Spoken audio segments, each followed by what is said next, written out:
Hello! বেরিয়ে পড়েছিলাম আমরা দুপুর দুপুর ঠাকুর দেখার উদ্দেশ্যে নয়, একদমই গেছিলাম একটা কাজে। আর যেহেতু ষষ্ঠী থেকে দশমী বলেছিল বৃষ্টি হবে, কিন্তু এখানে বেরিয়ে দেখি সম্পূর্ণ উল্টো।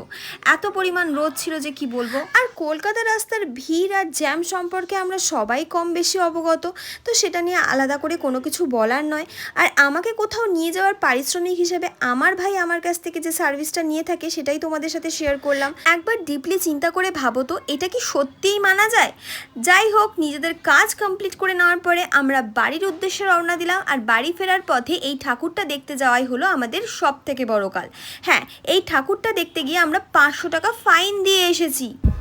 থাক, সেই সমস্ত দুঃখের কথা না হয় তোমাদের সাথে নাই শেয়ার করলাম, কিন্তু যেটা শেয়ার করতে পারি সেটা হলো আমাদের পেট পুজোর কথা। চলে গেছিলাম নিরঞ্জন আগারে। এখানকার কিন্তু এই ফ্রাই টাইপের জিনিসপত্র ভীষণ ভালো আর ফেমাস, তো আমরাও ট্রাই করে নিয়েছিলাম একটা ফিশ ফ্রাই আর মাটন কিমা সামথিং কিছু একটা, যেটা খেতে মোটামুটি ভালোই ছিল। আর তারপর অনেক বাধা বিপত্তি পেরোনোর পর আমরা ফাইনালি বাগবাজার সার্বজনীন ঠাকুরটাকে দেখে নিজেদের ষষ্ঠীটাকে সর্টেড করতে পেরেছিলাম।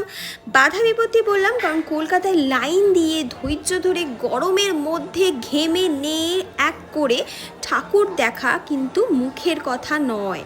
যাই হোক, তোমাদের সবাইকে জানাই শুভ সপ্তমী, খুব ভালো করে পুজোটা কাটাও।